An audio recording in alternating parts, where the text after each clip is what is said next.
Hi, I'm Dwayne Marino from NASA, and welcome back. We're working our way through page 16 in the Managing the Sales Process course and workbook. And on the back of page 15, so on the left-hand side, I'd like to write down a couple of things. I'll give you some list of authors I recommend you listen to and read over the next upcoming months. And one of them I probably would start with is Napoleon Hill. Now, if you've never read Napoleon Hill's material, he's got a book called Think and Grow Rich. And Think and Grow Rich was written almost 100 years ago. And it's really a lot more about just getting money and getting rich. It's about the thought processes of the most successful people on the planet. And he covers some very, very sound sales psychology. In that book, he makes famous, didn't invent, but makes famous a term called heterosuggestion. H-E-T-E-R-O-suggestion. He also talks about something called autosuggestion, which I'll get to in a moment.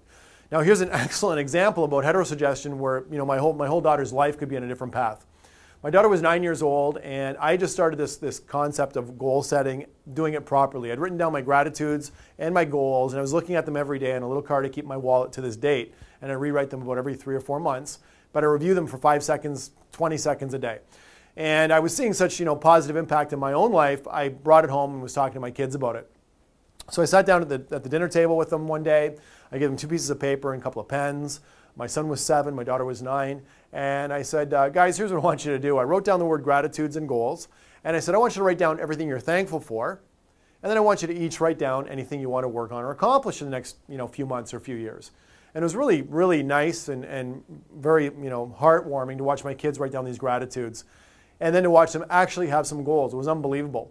When I went to read them, I grabbed my daughters and I grabbed my sons, and I've got my daughter in my hand. If you could picture my daughter's, my daughter's sitting here, and I've got my daughter's goals in her hand, and I go to read them, and I see she'd written down soccer scholarship.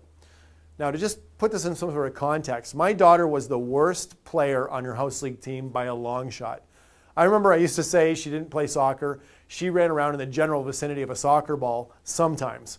I'm pretty competitive. That was a sport I played a lot. I still play today. And I was thinking to myself, what are you thinking? Soccer scholarship, you poor crazy kid. And I read soccer scholarship, and if she was sitting about here, I kind of got this look on my face, and I was about to go to her, and my mouth kind of went like, if you can watch what I was doing, I went, and I stopped myself about here, because I could see she was looking at me like, oh, what's he going to say? Now I'm very close with my daughter. I was about to tell her to give up on that idea, because it's ridiculous, because she was lousy. I stopped myself halfway to that look, and I came back, and I said, what do you mean by soccer scholarship? I tried to look into it, turned it into a look of confusion. She says, well, my friend's daughter plays soccer, my friend's older sister plays soccer, and I play soccer, and maybe I can get a soccer scholarship too. She's going to school for free. And I thought, you beautiful, naive, silly kid. I mean, you got to be, I don't know what you're thinking of. But I didn't unconvince her, and I kind of stopped and came back, and thank goodness I'd read this book that I suggest you read called, Think and Grow Rich, where I understood this term for the first time called heterosuggestion. Rather than unsell her on her dream, I came back and I said, Allie, well, here's what you can do. Put it on your corkboard, put it in your bedroom, and look at it once or twice a day. When you wake up, when you go to bed. And over the next few months, you can, you'll be assessing it and assessing yourself and your behaviors, and let's see where it goes. And a few months later, she rewrote her goals with me, and sure enough, this came back up on the list. This turned into a big to-do list. It turned into a bunch of goals that got checked off. It turned into a completely different interest level and work ethic and attitude and skill set relative to soccer. And sure enough, I guess it was about 7 years later, she got a full ride for soccer. Incredible. This is by far the most, outgoing example or extreme example of how if you support someone, they, sometimes support themselves. And what heterosuggestion can do to someone is really cap them before they even have a chance to get things off the ground. So where am I going with this? When a salesperson sets goals for what they're supposed to sell this month, this year, check your body language. Check the look on your face when you're reviewing the goals. If your look is such a, one that says, yeah, okay, are you crazy? Or what are you thinking? Or what do you mean 20 cars a month by next year? You're only doing 11 right now. If they're in connection with you, if they're in rapport with you, you might just unsell them on their dream right there, which could have absolutely happened with my daughter.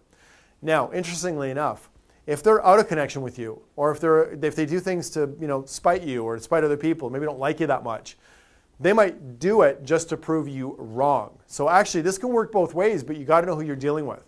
I can tell you it's worked both ways for me. I can remember specifically ex-bosses, ex-business partners even people I've played sports with telling me I can't do something, you shouldn't do something, don't do this, don't do that, you can't do it. And I thought, man, oh man, you don't know me at all. You watch me go now. Had they not sort of challenged me that way, I probably wouldn't have done them to the extent that I've done them, including this training career that I've got right now.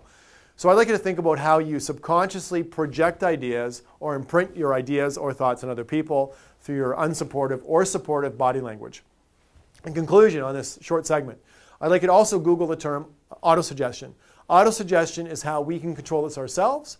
It's got to do with how when we review our goals regularly and we mentally rehearse them and we go over in our minds what we can do, what we're going to do, what we're going to accomplish, our plans and our activities and the results that we want, we overwrite, eventually, we hope, we overwrite any heterosuggestion that's happened through our lives up until that point, and autosuggestion tries to get really putting us back in the driver's seat and putting us back in charge of where we want to take our life and our sales and our incomes.